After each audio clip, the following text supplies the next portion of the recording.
Évidemment, le partenariat entre le Sénégal et la Russie est un partenariat que nous assumons.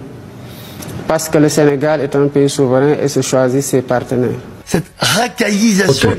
Apprendre son histoire est un acte de résistance.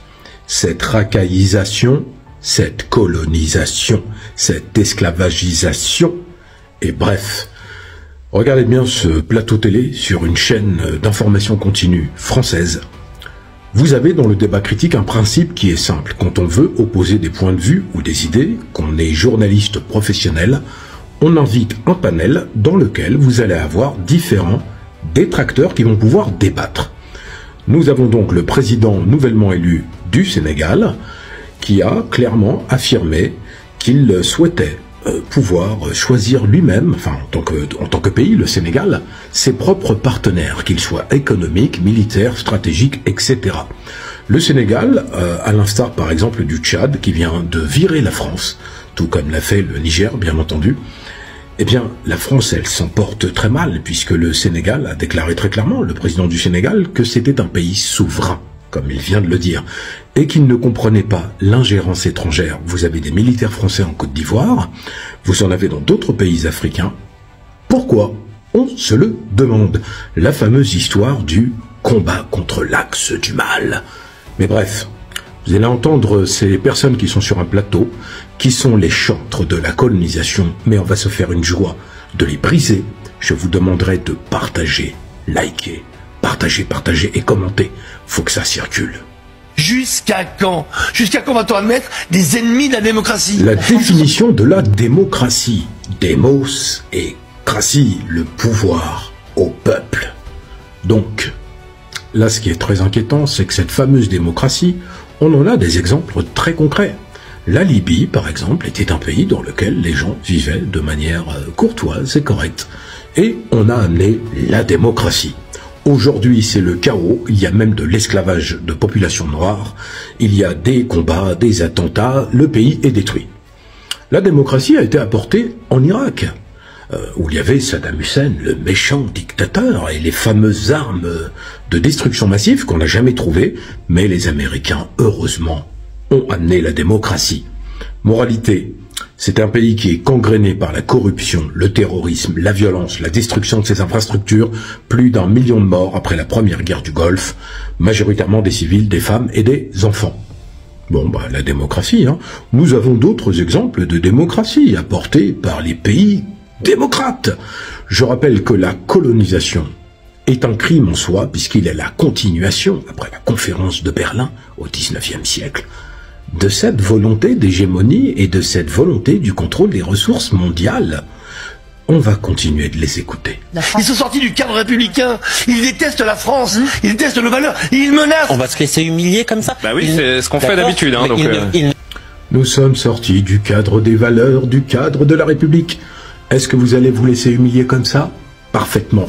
Parce que vous n'avez pas humilié, vous avez pillé, vous avez massacré, vous avez détruit.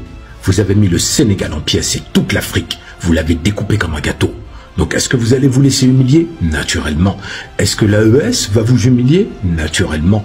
Est-ce que vous allez vouloir faire des complots avec vos services secrets pour déstabiliser les pays africains qui sont pas d'accord avec vous? Naturellement. Mais en tout état de cause, ce sont des pays souverains, ne vous en déplaise. Même si vous avez mis en place Jacques Foccart et sa France-Afrique, qui après les indépendances n'a eu de cesse de vouloir mettre au pouvoir des tyrans et des dictateurs qui n'ont fait que gangréner l'administration africaine. L'unité africaine est en marche, c'est la génération de l'éveil. Vous n'avez plus l'autorité que vous aviez avant. Les milliers, centaines de milliers de morts de la Première Guerre mondiale vous regardent, je parle des Africains, ceux de la Deuxième Guerre mondiale aussi, ceux qui ont péri pendant vos phases de colonisation, ceux qui ont combattu pour vous à Madagascar, le roi Béhanzin, au Dahomey, et toutes les nations que vous avez envahies avec une seule volonté, la destruction des populations. Quand vous avez envahi l'Algérie, vous avez exterminé plus de 50% de la population algérienne. En 1830 et pendant 132 ans, vous avez rendu cette population algérienne analphabète. Vous les avez expulsés de leur propre terre. Donc, oui, vous allez commencer à goûter à ce qu'on appelle le retour de flamme. Ils ne veulent plus de nous, eh bien à ce moment-là, on ne veut plus d'eux non plus. On arrête de délivrer des visas aux Sénégalais. Il me semble que... Alors, si tu arrêtes de donner des visas aux Sénégalais, on va arrêter d'accueillir les femmes françaises de plus de 60 ans qui font le poids d'un semi-remorque et qui ressemblent à des Iwouks. On va arrêter d'accueillir tous vos Chewbacca qui viennent pour chercher de jeunes Sénégalais de 20 ans puisque vous n'en voulez plus. Ça, c'est la première chose. La deuxième chose, je rappelle qu'au Sénégal aujourd'hui, la plupart des retraités, eh bien, c'est des Français de France qui sont venus acheter des maisons, qui ont fait monter les prix des maisons au Sénégal. Ils font la même chose au Maroc, ils font la même chose en Côte d'Ivoire. Ils vont là où il y a le soleil, parce que chez vous, il caille et il y a trop d'impôts. Et donc, on va arrêter de donner des visas aux Sénégalais. On va arrêter aussi d'incorporer des Sénégalais d'origine dans votre équipe de football, n'est-ce pas? Mais au-delà de cela, on va arrêter aussi de rappeler que ce sont des Sénégalais qui ont libéré les villages français pendant la Seconde Guerre mondiale. Ce sont des tirailleurs sénégalais et des Africains qui se sont battus contre les Allemands. On va arrêter avec ça aussi, parce que le massacre de Tiaroy a été murmuré à demi-mot. Emmanuel Macron a fait une lettre pour le reconnaître.